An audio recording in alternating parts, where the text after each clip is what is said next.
उत्तर प्रदेश के पूर्व मंत्री और समाजवादी पार्टी नेता आजम खान और उनके बेटे अब्दुल्ला खान को सुप्रीम कोर्ट ने इस महीने की शुरुआत में फर्जीवाड़े के एक मामले में जमानत दे दी थी। लेकिन जमानत मिलने के तुरंत बाद रामपुर पुलिस ने संबंधित मामले में एक और आरोप पत्र दायर करते हुए दोनों पर आपराधिक साजिश की गैर जमानती धारा के तहत मामला दर्ज किया है। अब उन्हें जमानत के लिए एक नई अर्जी दाखिल करनी होगी।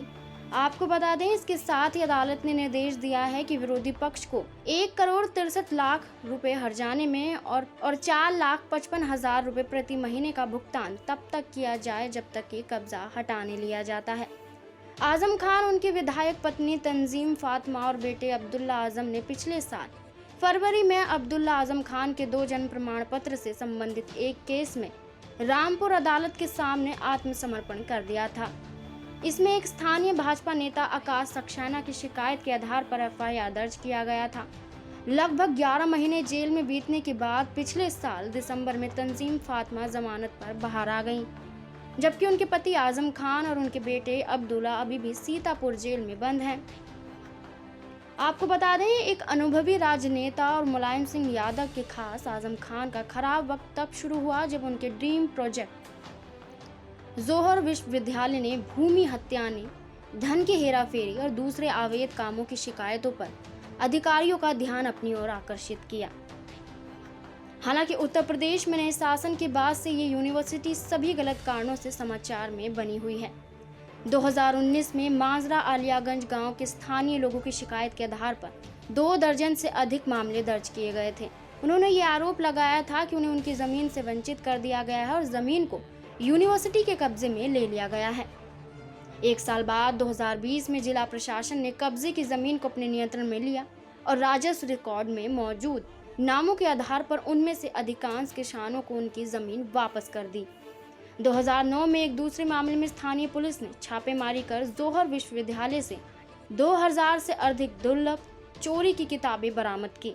स्थानीय पुलिस विभाग ने यह कार्रवाई तब तक की जब तक रामपुर में 250 साल पुराने ओरिएंटल कॉलेज के प्रिंसिपल ने 9000 से अधिक किताबों की चोरी के संबंध में एफआईआर दर्ज कराया था। इन सब के अलावा आपको ये बता दें कि उत्तर प्रदेश पुलिस द्वारा रिलीज किए गए डेटा के मुताबिक समाजवादी पार्टी के नेता आजम खान के खिलाफ रामपुर में अब तक 98 मामले दर्ज किए गए हैं। इनमें से 81 मामले 20 मार्च 2017 के बाद दर्ज किए गए हैं। ये केस आईपीसी की एक्सटॉर्शन, क्रिमिनल ट्रेसपास, फ्रॉड और जमीन हत्याने जैसी गंभीर धाराओं और पीपल रिप्रेजेंटेशन एक्ट की संबंधित धाराओं में दर्ज किए गए हैं। आपको बता दें, रामपुर में उनके खिलाफ दर्ज किए गए 98 मामलों में से 81 में चार्जशीट दाखिल हो चुकी है। वहीं जांच एजेंसियों ने 7 मुकदमे बिना धाराएं लगाए अंतिम रिपोर्ट जमा कर दी है। 2017 के पहले उनके ऊपर रामपुर में जो 17 मुकदमे दर्ज हुए थे, उनमें से 9 राज्य सरकार ने किए थे। रामपुर के अलावा मुरादाबाद में 3 और फिरोजाबाद में 1 मुकदमे में उनके खिलाफ चार्जशीट भी दाखिल हो चुकी है।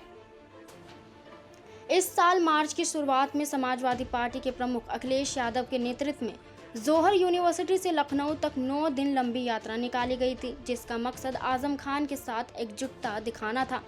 समाजवादी पार्टी ने तब बीजेपी पर दुश्मनी की भावना से काम करने का आरोप लगाते हुए कहा था कि कई केसों में आजम खान को फंसाया गया है। पार्टी का दावा है कि आने वाले चुनाव में भी आजम खान अहम भूमिका निभाएंगे। जूही सिंह ने कहा, वे पार्टी के संस्थापक सदस्य हैं। रामपुर का हर कार्यकर्ता की पहचान उनसे जुड़ी है। वह उनका इलाका है जिसे उन्होंने विकसित किया है। मुझे नहीं लगता कि पार्टी कोई ऐसा फैसला लेगी जिसमें वो शामिल ना हो। Subscribe to our YouTube channel and press the bell icon to get the latest updates.